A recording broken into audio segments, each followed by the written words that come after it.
Hello everybody, the Lawn Gnome is here, and I certainly love a stooge.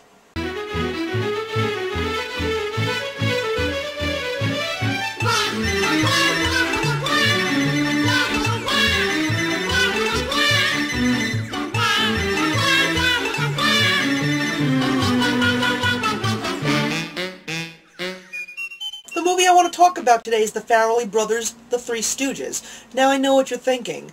Was this movie any good? If you plan on going to see a movie that is just, a great, well-done, well-executed movie, don't see this movie. From a plot point and from an all-around movie standpoint, this movie is probably one of the worst that I've ever seen, but there is a major positive to this movie. The Three Stooges is a true classic in the world of comedy. It was what inspired so many famous comedians all throughout to really mold themselves into what they wanted to be as comedians and comedians.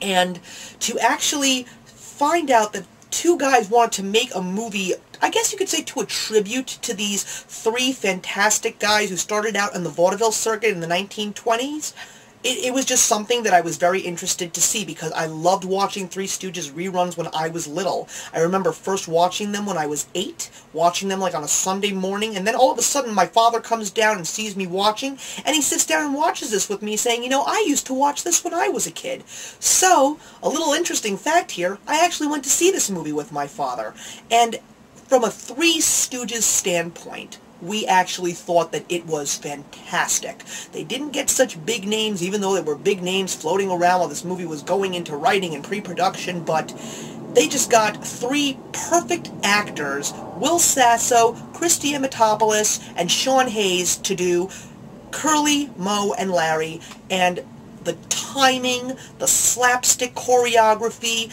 and just the true personas of the Three Stooges just came out in full force in these three gentlemen. And it was Moe Howard who said before he died that one of his greatest wishes was to see three men take the legacy that they leave behind to future generations. And they truly did in this movie. When I was just watching them together, doing the slapstick, doing the traditional Three Stooges routines, I was just laughing out loud and loving every minute of what I saw. I also like the fact that they strategically turned the 90-minute movie into 3 separate shorts, like you were watching a block of Three Stooges show. So I liked that as well. But again, this movie is by no means great, but if you've never seen the Three Stooges and you don't even know what they're all about, you are not going to like this movie at all. But if you've at least seen one Three Stooges sketch in your lifetime and you've laughed, you will truly enjoy at least the Three Stooges part of this movie. So I'm giving the Three Stooges 2 out of 4. So that's it, guys. Comment, like, and subscribe. And the question I want to leave with you today is, who is your favorite Stooge if you did in fact actually watch the show? My favorite was always Curly. I am the Lawn Gnome, and remember that actions speak louder than words.